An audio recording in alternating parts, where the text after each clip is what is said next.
From the studios of Books in Motion in Spokane, Washington, this is Engene reading Vegas Die, a quest mystery by Stephen Grogan. Part 1, which Mr. Grogan introduces with a quote from Shakespeare's Richard III, Act 5, Scene 4. I have set my life upon a cast, and I will stand the hazard of the die. Chapter 1, Gray Memories, July, 22 years ago.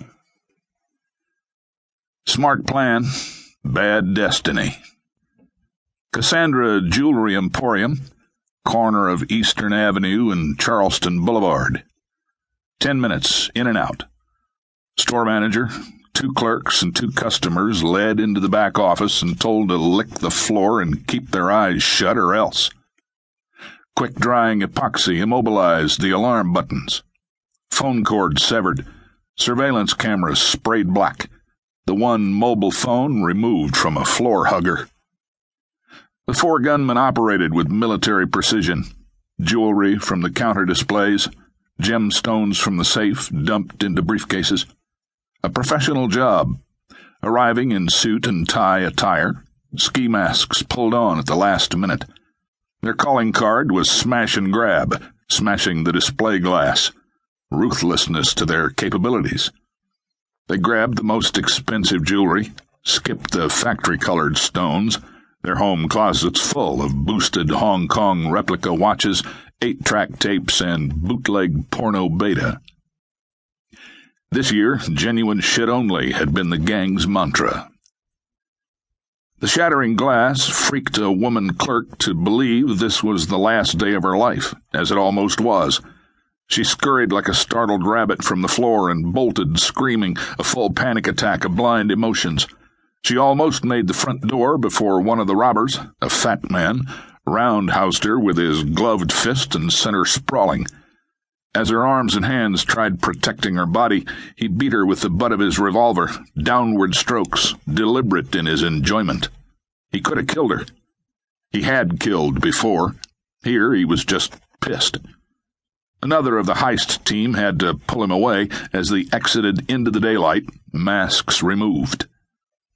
Their car, driven by the 5th gang member, pulled away from the curb, no hurry. Masks removed, once again innocuous businessmen on a workday. Several blocks later they split up, 3 of them driving off to establish alibis, while the 2 remaining, one being the crazed fat thief, took another car, but not before all the briefcases were emptied into a large athletic bag, a pro tennis racket carrier of green-red tartan design. A small Yale lock with metallic green coloring attached, snapped securely. The 2 men said very little as they drove to the closed casino. Pleased silence. Police cars screamed in the distance. The fat one smirked. This was a big score. The other man's grimace carved his narrow face. His eyes darted in all directions, causing his black bushy eyebrows to bounce like caterpillars barely clinging to their perch. His pencil-thin mustache twisted when he spoke. Yeah, I don't know if I like what we're doing next.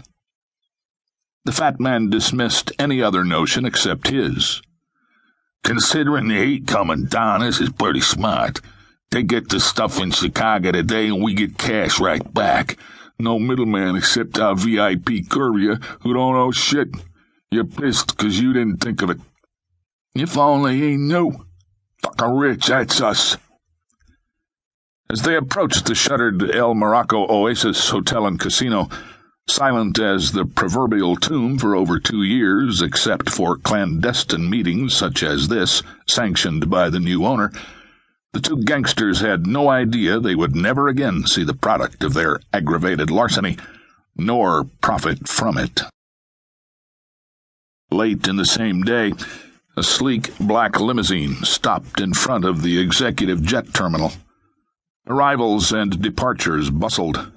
Several private jets on the tarmac sat fueled, pilots checking instruments, awaiting their passengers.